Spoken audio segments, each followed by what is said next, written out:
Everybody. It's another beautiful day, sunny summer day here in Montreal. I'm David Solomon, my colleague Stuart Brisgell, who usually joins me. He's on vacay. What can I tell you? Well-deserved vacation, as I said on Monday. Welcome back to the Rant Network. And today, you know, I just wanted to get into the whole thing about, you know, what's going on there. Roe v. Wade has scared the living crap out of people. It's done such a good job. It's amazing to see and to hear people's reactions. And during the Trump administration, all we really heard was it's the end of democracy as we know it. All these megalomaniac type of leaders are killing and democracy is over. And here we are 2 years into the Biden administration, almost two full years into the Biden administration. And again, the mantra came back again. And it's fascinating that the finger is being pointed in one direction, that the end of democracy is related to conservatism. And again on Friday, when Roe v. Wade was overturned, once again, those words were thrown out again. It is thanks to the conservative, to the right, to whoever you want to call it, that the democracy is done. Trump is killing on and on and on and on. But I disagree. I completely disagree with that remark. I think that the situation with the democracy is ending. It might be a little bit more in peril than you think, and it's not based on who and what you think. So let's talk about what democracy really, the tenet of democracy, right? What's one of the great tenets of democracy? And democracy is predicated on what? Let's talk about the first one, freedom of religion, right? The freedom to practice religion is something that, we've fought for, whether you're Christian, Muslim, Jewish. It was all about, I can practice my religion safely and soundly. But if you noticed, especially during the Roe v. Wade, it's like these past few days, if you talk to people and you say that you don't agree with abortion based on religious reasons, oh my God, you are called an extremist, a heretic. You shouldn't be allowed to speak this way. Wait a minute, this is my practice, this is my belief. Why can't I practice my belief? And we're told you can't. Freedom of religion is part and parcel of a free democracy. It isn't. In fact, what you're seeing here is hate and vitriol thrusted at anybody who's religious. And I've heard priests, rabbis, on both sides, some agree, some disagree, but it's about religion. And to be told your religion isn't welcome here because you don't agree with pro-choice, well, democracy's in peril then. That's the first tenet. Let's talk about the second tenet about, democracy. Okay? And that is freedom of speech. And it's fascinating to see that freedom of speech is something that we hold so dear to our chest as a democracy. Thank God that I could do this without going to jail. I could speak. You could listen. You don't have to listen. You could tune in. You don't have to tune in. But that's the freedom of speech that we hold near and dear to our heart. Alas, if you look at what the left has done, they're screaming and yelling at you that you are not permitted to speak. You cannot talk against them. They're right, and if they don't agree with you, they're yelling on top of you. They won't let you get a word in edgewise. There is no freedom of speech.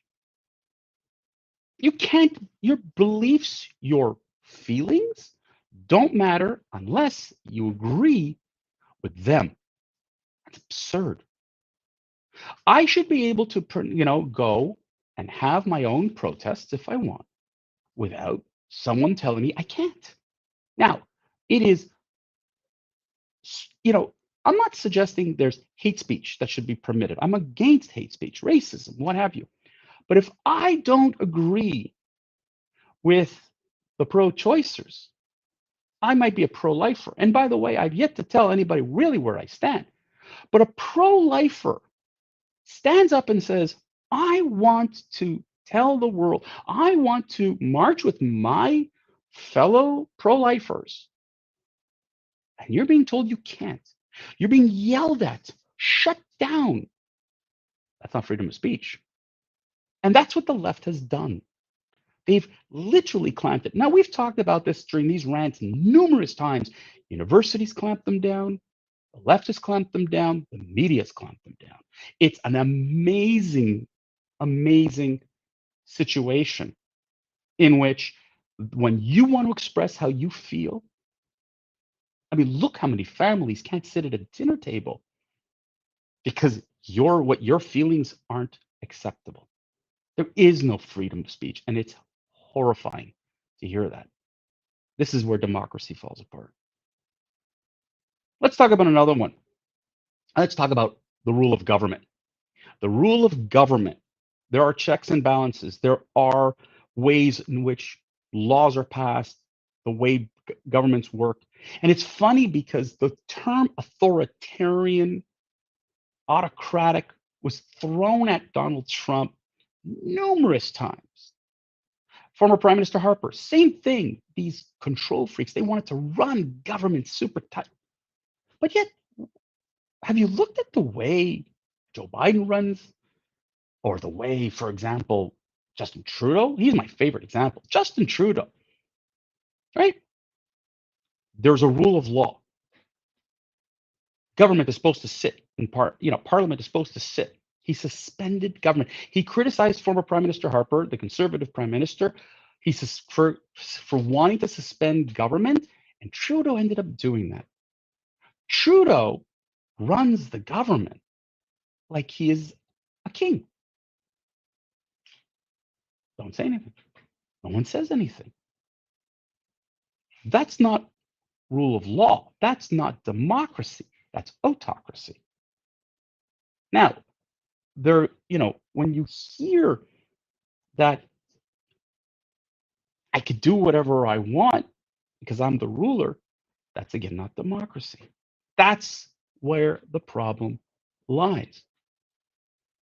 See, the government unilaterally makes these laws and these rules, and you're saying, well, wait a second, consult me. I'm the popular. That's not democracy anymore. And that's what Joe Biden and other leaders found during COVID is that, look, I can control a population easily. Premier Legault here in Quebec has done that magically, and people are watching him going, hey, what is he doing? That he can control his population so well. It looks like democracy. He pretends it's democracy. But at the end, he's running it like a king. Don't care about you, don't care about me. Take away my rights, my freedoms. That's what's happening here in Quebec with Bill 96, taking away my right to my language, my right to services. Gone, poof. You look in the United States where you hear, the same thing about COVID. You took away my rights. Government control. That's not democracy anymore. Now, one of the other tenets is the freedom of the press. The press should be free. And in truth, the press should not be tied in to the government. But take a look at any autocratic state, whether it is Russia, Venezuela, China, the message is controlled by the government. You don't speak against the government. You don't speak against the leadership. But have you been watching the news lately? They don't speak against Joe Biden. They don't speak against Justin Trudeau. No, the opposite, people.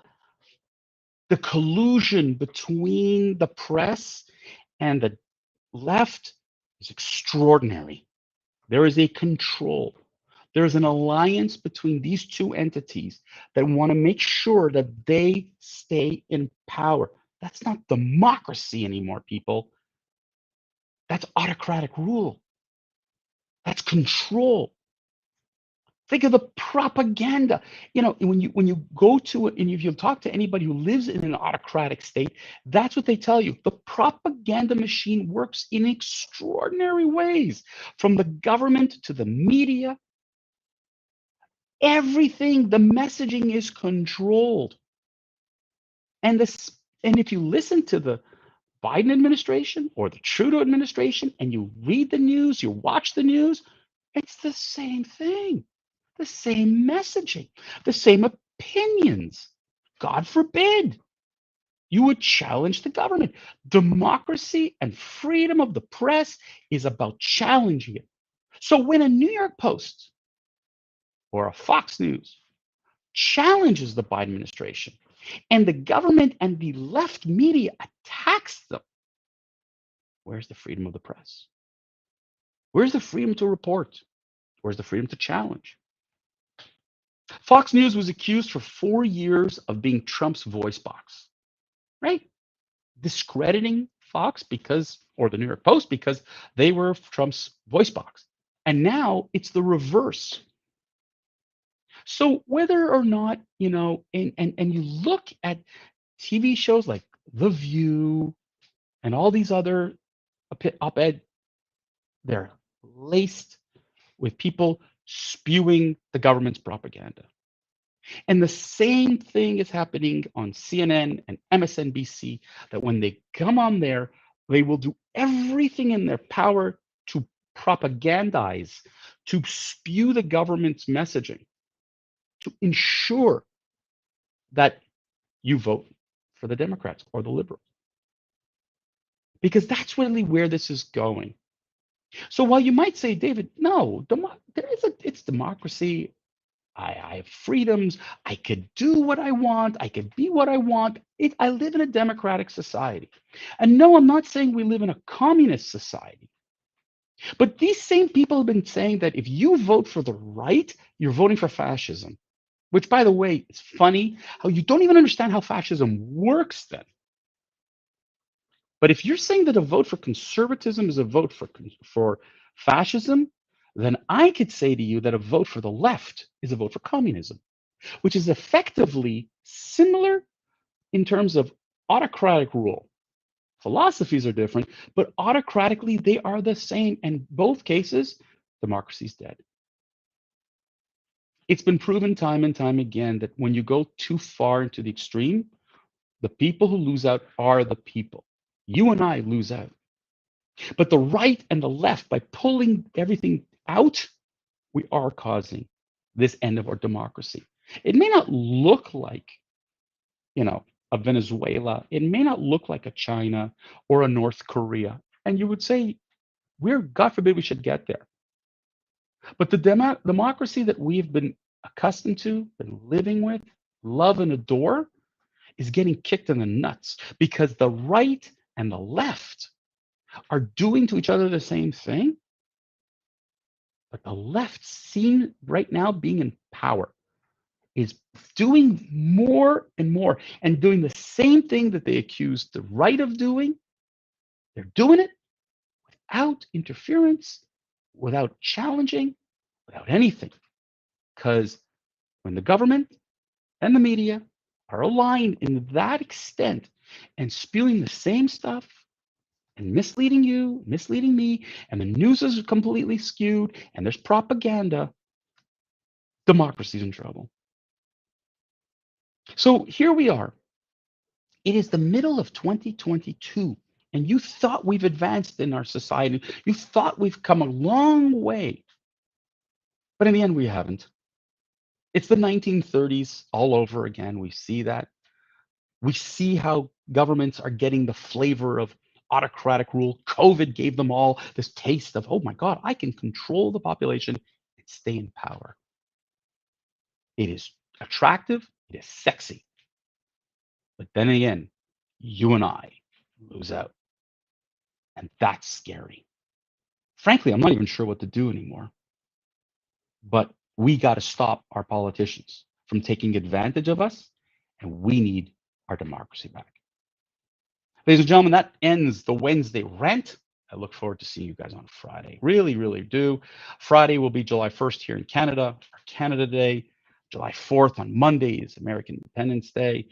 And we'll be talking about freedoms even more, as I'm sure, over the next few weeks, because that seems to be in trouble. On that note, wish you all a wonderful day. Take care